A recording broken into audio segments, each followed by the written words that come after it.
Hi, and welcome back to GCSE History lessons. In this lesson, we will examine the establishment of the German Democratic Republic, the GDR, and the Federal Republic of Germany, the FRG. By the end of this lesson, you should be able to explain the reasons for the establishment of two separate German governments, and understand the impacts of these developments. From previous lessons, you should remember that Germany had been divided into occupation zones after World War II, with France, Britain, and the USA controlling Western Germany, while the USSR controlled the East.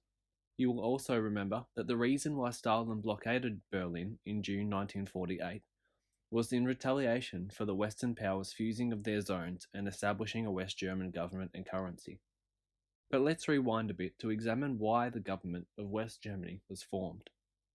France had historically allied itself with Russia as a protection against Germany, which lay between the two countries. After World War II, some French politicians, such as Georges Bidault, the foreign minister until 1948, had wished to return to this Franco-Russian alliance in the post-war world. But the growing split between East and West in Europe, Comintern's attempts to damage the French economy, and America's willingness to fund rebuilding projects, pushed France into the Anglo-American sphere. When the US and UK promised that German coal exports to France would rise as coal output rose, France dropped its objections to German economic recovery. By the spring of 1948, France had come to an agreement with America and Britain to fuse their zones into a unified West Germany with a limited federal government and create a separate West German currency. You will remember that this was the event which sparked the Berlin crisis. But during the crisis and airlift, the creation of a West German state continued. By early 1949, West Germany and East Germany had two separate governments. West Germany had a free university set up with American funds. The same day Stalin lifted the Berlin blockade, May 12, 1949, the military governors of the West approved the new Grundgesetz, or Basic Law, to establish the Federal Republic of Germany. In September, the new state came into operation, and later the Soviets established the German Democratic Republic in the east. Both governments refused to acknowledge one another. The establishment of the FRG and GDR in 1949 solidified the East-West divide in Europe, even though socialism was introduced slowly in the GDR.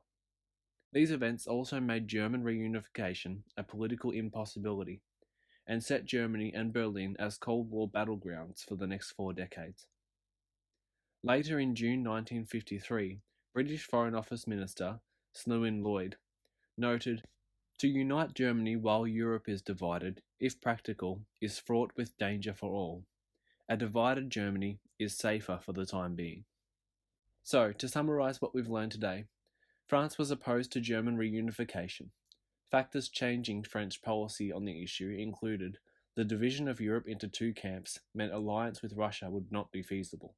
Marshall Plan funds proved irresistible, making cooperation with America preferable over cooperation with the USSR.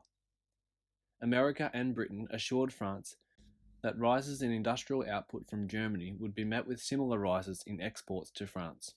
In 1948, France agreed to the economic recovery of Germany and fused its occupation zone to the American and British zones to form a unified West German federation.